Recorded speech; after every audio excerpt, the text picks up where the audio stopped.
Hello all my dear student, कैसे आप सभी लोग। मैं आपका अपने यूट्यूब चैनल जिस विद्यापीठ पर हार्दिक स्वागत करता हूं। माय डियर स्टूडेंट, आप सभी अच्छे होंगे और आपकी स्टडी भी बहुत अच्छी चल रही होगी। देखिए, अपने लोगों ने भारतीय भूगोल पर चर्चा को प्रारंभ किया था और भारतीय भूगोल में अपने लोगों ने उत्तर के पर्वतीय क्षेत्र पर चर्चा को आगे बढ़ाया था। और उसमें मैंने आपको हिमालय के फॉर्मेशन से संबंधित कुछ विषय वस्तुओं को समझाने की कोशिश की थी। और उसी क्रम में अपने लोग मैंने आपको ये समझाया था कि हिमालय पहले जो था एक बहुत बड़ा भूखंड था, जो इसका नाम था पेंजिया, और एक बहुत बड़ा महासागर था, इसका नाम था पेंथलासा। पृथ्वी की अंतर्जात बलों में एंडोजेनेटिक फोर्स में कुछ परिवर्तन हुआ, या पृथ्वी के अंतर्जात बलों से कुछ प्रोसेस हुई या प्रक्रिया हुई, जिससे क्या हुआ, पेंजिया का विभाजन हुआ। पेंजिया का विभाजन हुआ तो पेंजिया दो पार्ट में डिवाइड हुआ। ऊपर वाले पार्ट को बोला गया अंगार आइलैंड, नीचे वाले पार्ट को बोला गया गोल्डवान आइलैंड, ठीक है ना। फिर पेंजिया में पुनः विभाजन हुआ, उससे कई सारे कॉन्टिनेंट जो थे वो बनकर चारों दिशाओं में प्रवाहित होने लगे, ठीक है ना। कुछ ईस्ट की तरफ चले गए, कुछ वेस्ट की तरफ चले गए, कुछ नॉर्थ की तरफ चले गए, कुछ साउथ की तरफ चले गए। इसी तरीके से हमारा जो प्रायद्वीपीय भारत था, ये अफ्रीका कॉन्टिनेंट से लगा हुआ था। ये अफ्रीका कॉन्टिनेंट से अलग होकर टूटकर उत्तर पूर्व की ओर प्रवाहित होने लगा। जब ये उत्तर पूर्व की ओर प्रवाहित होने लगा तो मैंने आपको बताया था पेंजिया और पेंथलासा, ठीक है ना। सॉरी, जो पेंजिया जो थी वो जब वो दो पार्ट्स में डिवाइड हुआ तो यूरेशिया और प्रायद्वीपीय भारत के बीच में क्या था, टेथिस भूषण थी, ठीक है ना। जब भारत की प्लेट जो थी, उत्तरी भारत की प्रायद्वीपीय प्लेट थी, जब उत्तर पूर्व की ओर प्रवाहित होने लगी, तो जब प्रवाहित वो हो रही थी, जब वो यूरेशियन प्लेट के पास पहुंची तो वहां पर क्या था, टेथिस सागर था, और टेथिस सागर में बहुत सारा मलबा जमा हुआ था। जब दोनों प्लेटें आपस में टकराई तो उस मलबे में अपलिफ्टमेंट हुआ, ठीक है ना, उत्थान हुआ, और मलबे में बलन पड़े। तो उससे क्या हुआ, उससे फोल्डेड माउंटेन बने, जो वर्तमान में हिमालय पर्वत श्रृंखला के रूप में अपने लोग देखते हैं। एक बार इसको फिर से समझ लेते हैं। मैं ये फिर से इसलिए समझा रहा हूं ताकि आप पुराने टॉपिक से कनेक्ट कर पाए। देखिए, अफ्रीका कॉन्टिनेंट था, इससे हमारा ये प्रायद्वीपीय भारत लगा हुआ था।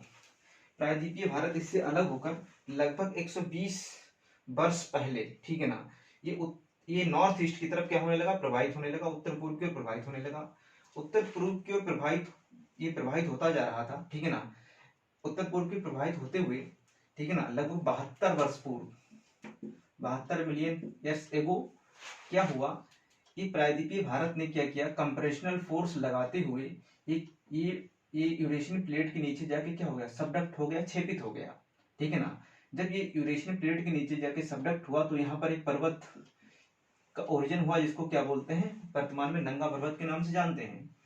और जब ये छेपित हुआ तो कुछ सेडिमेंट जो था वो इस साइड में आ गया, दक्षिण साइड में आ गया, जिसको वर्तमान में पाकिस्तान में गिरधर श्रेणी और सुलेमान श्रेणी के नाम से जानते हैं। फिर क्या हुआ, इसने बीच में फोर्स लगाया तो यहाँ पर भी टेथिस सागर का मलबा जमा हुआ था, तो यहाँ पर कुछ पर्वत श्रेणियों की पर्वत श्रृंखलाएं बन गई, जैसे कि आपका महान हिमालय, जैसे कि मिडिल हिमालय, जैसे कि शिवालिक हिमालय।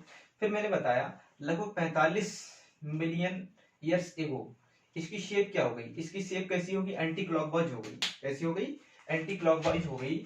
और ये जो था इसका पूर्वी हिस्सा ऐसे जाकर छेदित हो गया, और पश्चिमी हिस्सा जो था वो पीछे हट गया, ठीक है ना। पश्चिमी हिस्सा जब पीछे हट गया, जब ये वाला पूर्वी हिस्सा इसका छेदित हुआ तो यहाँ पर भी एक पर्वत तंत्र की उत्पत्ति हुई, ठीक है, इसको बोलते हैं नामचा मलबा। और जब यहाँ पर ये हिस्सा छेदित हुआ तो इसका कुछ मलबा जो था वो दक्षिण की ओर मुड़ा, ऐसे ऐसे ऐसे ऐसे, जिनको क्या कहते हैं, जिनको दक्षिण में जब ये मुड़ा तो इनको दक्षिण में पूर्वांचल पहाड़ियों के नाम से जानते हैं। जैसे कि आपका अरुणाचल प्रदेश में मिलेगा पटुकाई, नागा पहाड़ी, मणिपुर पहाड़ी, मिजो पहाड़ी, और यही कुछ पर्वत श्रेणियां इधर बंगाल की खाड़ी तक आ गई, जिनको वर्तमान में आप अंडमान निकोबार द्वीप के नाम से जानते हैं। यहाँ तक की चर्चा को अपने लोगों ने पूरा किया था। उसके बाद जो है अब अपने लोग आगे की चर्चा को समझते हैं। देखिए, बार बार एक शब्द आ रहा है प्लेट, आपके माइंड में एक शब्द बार बार आ रहा है, वो है प्लेट। मैंने अभी बात की इंडियन प्लेट की, यूरेशियन प्लेट की। प्लेट क्या होती है, सबसे पहले इसको समझते हैं, ठीक है ना। देखिए, मान लेते हैं ये क्या है, ये आपकी अर्थ है, ये क्या है, आपकी अर्थ है,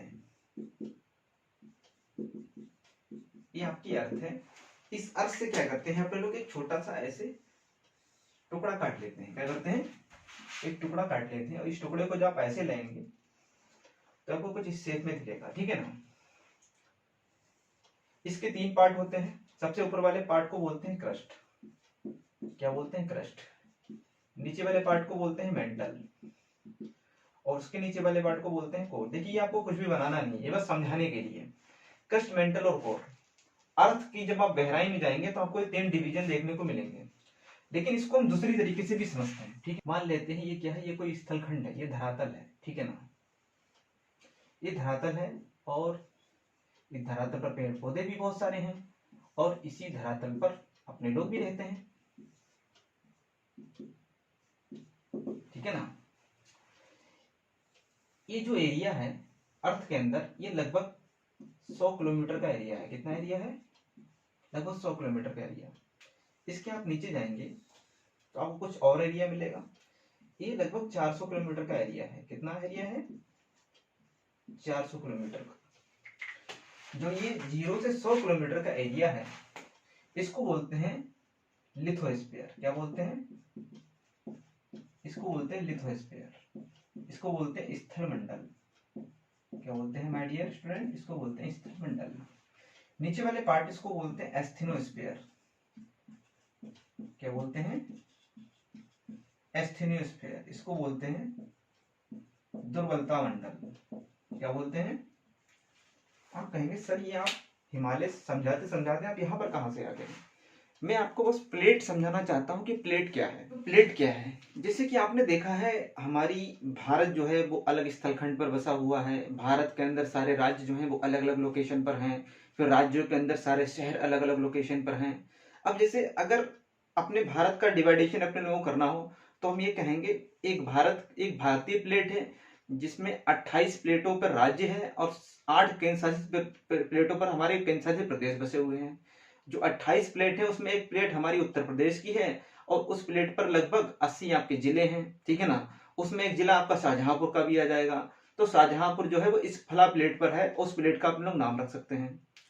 तो जियोग्राफर अगर देशों के आधार पर प्लेटों का निर्धारण करते तो बहुत सारी प्लेटें बन जाती।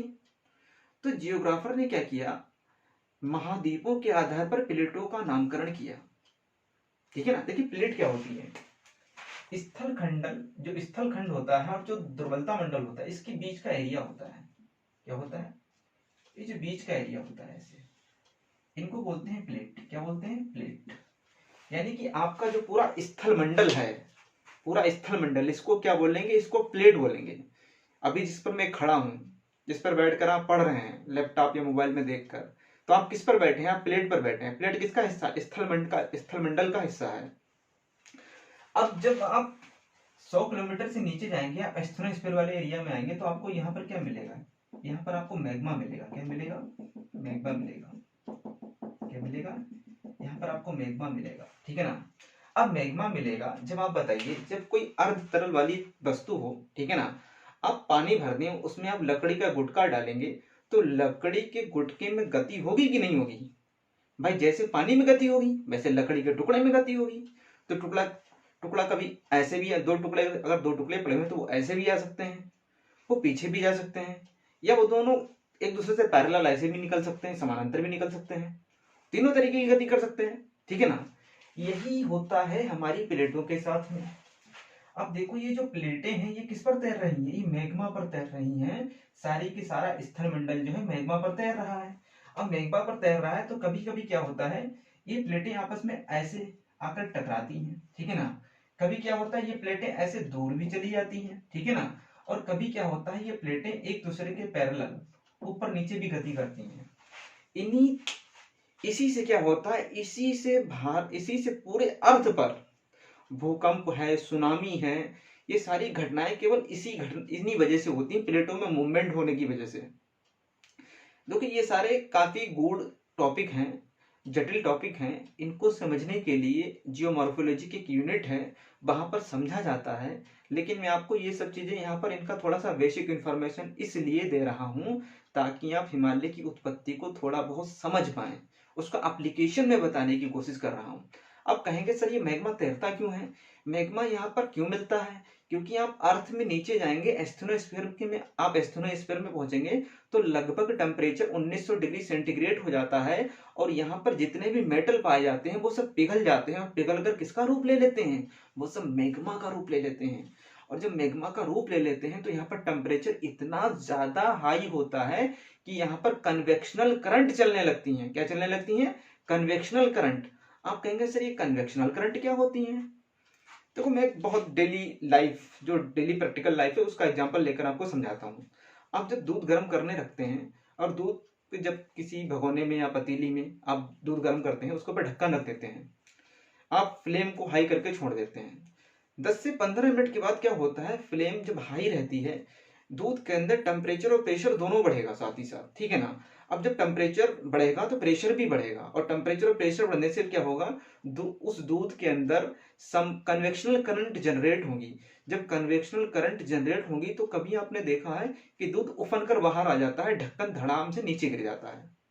वो किस लिए होता है? टेम्परेचर और प्रेशर बढ़ने की वजह से कन्वेक्शनल करंट जनरेट होती है, वो अपना प्रेशर मारती है ढक्कन के ऊपर, लेड के ऊपर, और ढक्कन जाकर अलग जाकर गिरता है। यही सेम प्रोसेस यहाँ पर होती है। यहाँ पर टेम्परेचर बहुत हाई है, टेम्परेचर बहुत ज्यादा हाई है, तो यहाँ पर जितने भी मेटल है वो सब मैग्मा में कन्वर्ट हो गए। मैग्मा में कन्वर्ट हो गए तो यहाँ पर कन्वेक्शनल करंट चलती है। तो कभी करंट चलती है तो कभी ये प्लेटें आपस में आकर ऐसे टकरा जाती हैं। कभी करंटों इन कन्वेक्शनल करंट या संबंधी धाराओं की वजह से ये प्लेटें क्या हो जाती हैं, कभी ऐसे दूर भी चली जाती हैं, और कभी क्या होती हैं, ये प्लेटें एक दूसरे से के पैरेलल भी ऐसे चलती रहती हैं। इस वजह से क्या होता है, प्लेटों में गति होती है, प्लेटों में मूवमेंट होता है। कभी तो प्लेटें आपस में ऐसे टकराएंगी, ठीक है ना।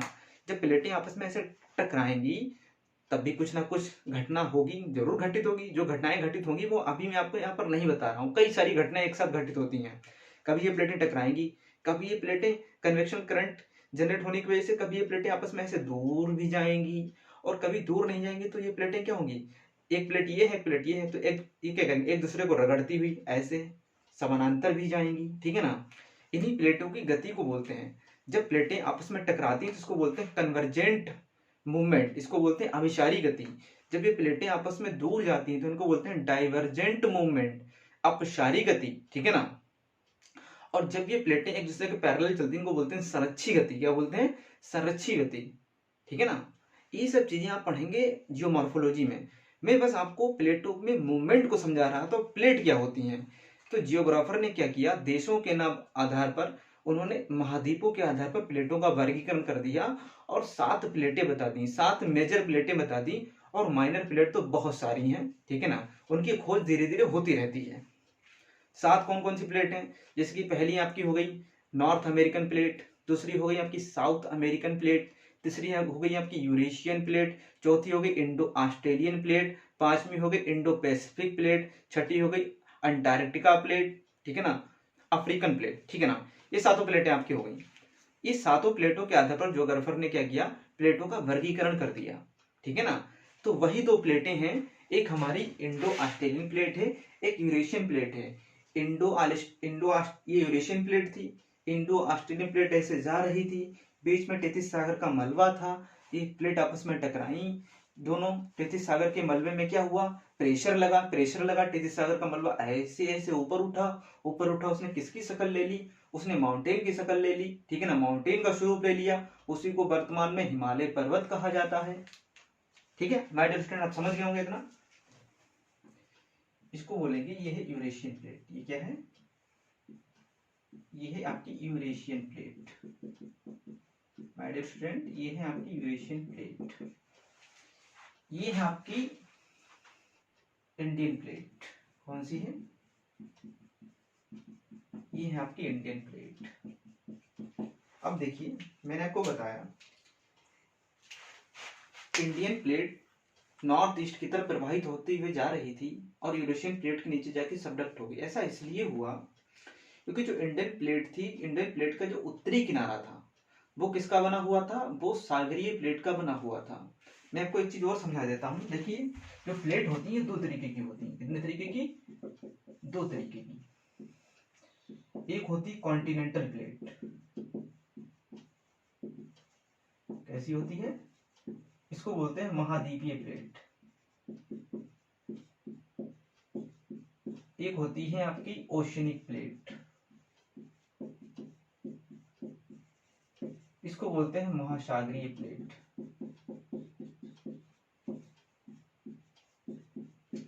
जो कॉन्टिनेंटल प्लेट होती है इसकी चौड़ाई होती है लगभग 30 किलोमीटर की, ठीक है ना। जो ओशनिक प्लेट होती है इसकी चौड़ाई होती है 8 से 10 किलोमीटर की।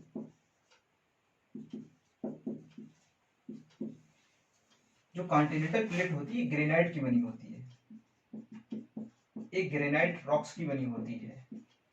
जो ओशनिक प्लेट होती है बेसाल्टिक रॉक्स की बनी होती है।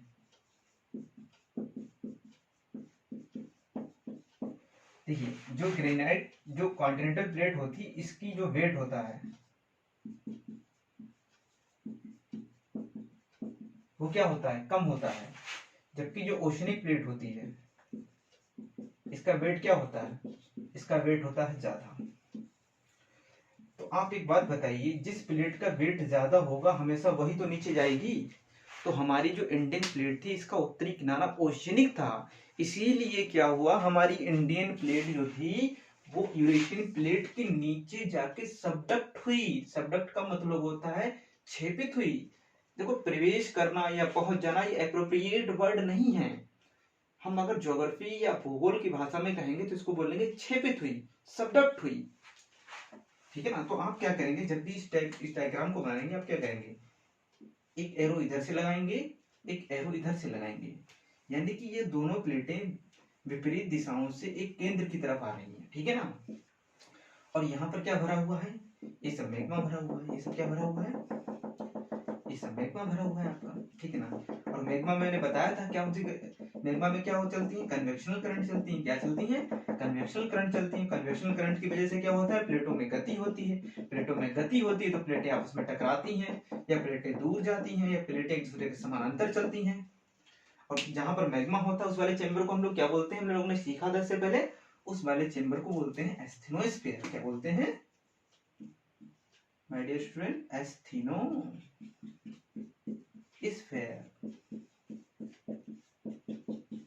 उस वाले चेंबर को हम लोग बोलते हैं एस्थेनोस्फीयर। ये हमारी यूरेशियन प्लेट हो गई,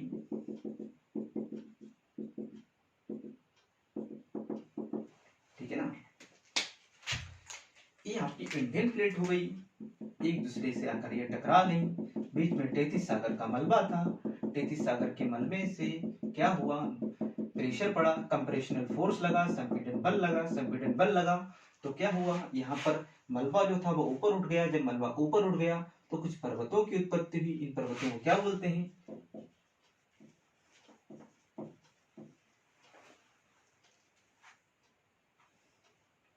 ठीक है ना। अब देखो जब ये दोनों प्लेटें आपस में टकराई तो यहाँ पर कुछ पर्वत तंत्रों की उत्पत्ति, इनको हिमालय बोला गया। अब देखो बीच वाला हिस्सा ये था, इसमें क्या हुआ, इसमें जो था टेथिस सागर का कुछ मलबा जमा हुआ था, ठीक है ना। टेथिस सागर का कुछ मलबा जमा हुआ था, यहाँ पर उतना फोर्स नहीं लगा। और यहाँ पर क्या हुआ, यहाँ पर मैंने आपको बताया था जो नदियां जो थी वो भी अपना सेडिमेंट लाकर यहाँ पर जमा करती रही। तो यहाँ पर कुछ प्लेन्स बने जिनको क्या बोलते हैं, गंगा और इंडस नदी की वजह से यहाँ पर इन मैदानों का निर्माण हुआ, इसलिए इनको बोलते हैं इंडो गैंगेटिक प्लेन। क्या बोलते हैं, इंडो गैंगेटिक प्लेन्स। क्या बोलते हैं, इंडो गैंगेटिक प्लेन्स। यहाँ पर क्या बने, यहाँ पर कुछ विशाल मैदान बने, और इधर वाला हिस्सा यहाँ पर इतना प्रेशर लगा नहीं, तो यहाँ पर क्या बना, यहाँ पर बना तिब्बत का पठार। क्या बना, यहाँ पर बना तिब्बत का पठार। इस तरीके से क्या हुआ, हिमालय की उत्पत्ति हुई। इंडियन प्लेट इधर से आई, यूरेशियन प्लेट इधर से आई, बीच में टेथिस सागर का मलबा था, दोनों में फोर्स लगा, कंप्रेशनल फोर्स लगा। टेथिस सागर के मलबे में बलन पड़ा, बलन पड़ने से क्या हुआ, कुछ अपलिफ्टमेंट हुआ, कुछ अपलिफ्टमेंट में से कुछ संरचनाएं बनी, ठीक है ना, जिनको वर्तमान में क्या बोलते हैं, हिमालय पर्वत के नाम से जानते हैं। और यहाँ पर क्या था, कुछ सेडिमेंट था जिस पर बहुत ज्यादा फोर्स नहीं लगा, और नदियों के द्वारा यहाँ पर सेडिमेंट भी इकट्ठा किया जा रहा था। तो यहाँ पर क्या बने, यहाँ पर इंडो गैंगेटिक प्लेन बने, जिनको बोलते हैं मध्य भारत के विशाल मैदान। और यहाँ पर ज्यादा फोर्स नहीं लगा, मलबा ज्यादा ऊपर नहीं उठा, तो यहाँ पर एक ऊंचा सा संरचना बनी, इसको क्या बोला जाता है, तिब्बत का पठार बोला जाता है। इस तरीके से हिमालय पर्वत तंत्र की उत्पत्ति हुई। तो इस चित्र में आप लिख सकते हैं, इसमें लिखिए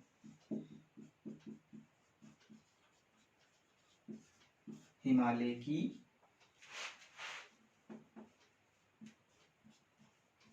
उत्पत्ति की प्रक्रिया। चित्र डाल के लिखिए हिमालय की उत्पत्ति की प्रक्रिया। हम लोगों ने क्या बात की, एक बार इसको जल्दी से रिकैप कर देता हूँ, ठीक है ना, मैं समझा देता हूँ। मैंने ये बताया इधर यूरेशियन प्लेट थी, इधर इंडियन प्लेट थी, ठीक है ना। दोनों प्लेटों में क्या हुई, कन्वर्जेंट मूवमेंट हुआ, यानी अभिसारी गति हुई। अभिसारी गति होती है तो क्या होती है, प्लेटें क्या करती हैं, एक दूसरे से टकराती हैं आके। जब ये दोनों प्लेटें आपस में टकराई तो बीच में टेथिस सागर था, टेथिस सागर का मलबा था। इन प्लेटों के टकराने से टेथिस सागर का मलबा ऊपर उठा, उसमें क्या पड़े, फोल्ड पड़े, ठीक है ना। उनसे ही क्या हुआ, हिमालय पर्वत श्रृंखला की उत्पत्ति हुई, ठीक है ना। कहीं पर कहीं पर प्रेशर ज्यादा लगा तो वहां पर फोल्ड ज्यादा पड़ा, तो वहां पर मलबा ज्यादा ऊपर उठ गया, तो वहां पर ज्यादा ऊंची पर्वत श्रृंखला बन गई। कहीं पर प्रेशर कम लगा तो मलबा कम ऊपर उठा, तो वहां पर उससे थोड़ी नीची पर्वत श्रृंखला बन गई। कहीं पर फोर्स उससे भी कम लगा तो वहां पर मलबा उससे भी कम उठा, तो वहां पर उससे भी नीची पर्वत श्रृंखला बन गई। इस तरीके से ग्रेट हिमालय, मिडिल हिमालय, शिवालिक हिमालय की उत्पत्ति हुई है। ट्रांस हिमालय एक अलग टेस्ट है, वो हिमालय से पहले ही उसका निर्माण हो चुका था। मैं अभी आपको वो भी समझा देता हूँ, ठीक है ना। अब देखिए हुआ क्या, हिमालय जब बन गया तो फिर हिमालय से कुछ नदियां आ रही थी। हिमालय जब नदियां आती हैं तो अपने साथ क्या लाती हैं, बहुत बड़ी मात्रा में अवसाद को लाती हैं, सेडिमेंट को लाती हैं। अवसाद क्या होता है, नदियां जो है पहाड़ों से जब उतरती हैं तो पहाड़ों में जो कंकड़ पत्थर होती है, जो बालू होती है, जो मिट्टी होती है, उसको बहाकर अपने साथ लाती हैं। जब नदियां पहाड़ों से उतरती हैं तो उनका वेग बहुत ज्यादा होता है, क्योंकि वो बहुत ही ज्यादा ढाल से उतरती हैं। लेकिन जैसे ही मैदानों में पहुंचती हैं तो उनकी वेलोसिटी, उनका वेग कम हो जाता है और मलबे को वो धीरे धीरे जमा करना स्टार्ट कर देती हैं। जब ये नदियां हिमालय से उतरती हैं तो बहुत सारा अवसाद लाती थी, लेकिन जैसे ये मैदानी क्षेत्र में पहुंचती थी, यहाँ पर बीच में गर्त वाले क्षेत्र में पहुंचती थी, यहाँ पर गहरा सा गड्ढा था, यहाँ पर ये धीरे धीरे इस मलबे को जमा करने लगी। और इस मलबे के जमा होने से यहाँ पर एक बहुत बड़े मैदान की उत्पत्ति हुई, इसको बोलते हैं इंडो गैंगेटिक प्लेन, जिसको बोलते हैं मध्य भारत का विशाल मैदान। और इधर वाले हिस्से में प्रेशर कम लगा तो ये हिस्सा ऊपर उठा, लेकिन उतना नहीं उठा, तो यहाँ पर एक पठार की उत्पत्ति, इसको बोलते हैं तिब्बत का पठार, ठीक है हमारे स्टूडेंट। इस तरीके से हिमालय पर्वत श्रृंखला की उत्पत्ति हुई है। इसको थोड़ा सा लिख लीजिए। देखिए भारत की उत्तरी सीमा पर प्राकृतिक दीवार के रूप में उपस्थित, भारत की उत्तरी सीमा पर प्राकृतिक दीवार के रूप में उपस्थित पर्वत श्रृंखला की उत्पत्ति टर्शरी काल में, ठीक है ना। देखिए ये है पीरियड है, किस पीरियड में किस चीज को, कौन से पीरियड में कौन सी चीज बनी है, ठीक है ना। ये जब आप पढ़ेंगे जियोलॉजिकल टाइम स्केल, ठीक है ना, एक टॉपिक है जियोमॉर्फोलॉजी का, वहां पर पढ़ा जाता है, ठीक है ना। टर्शरी काल में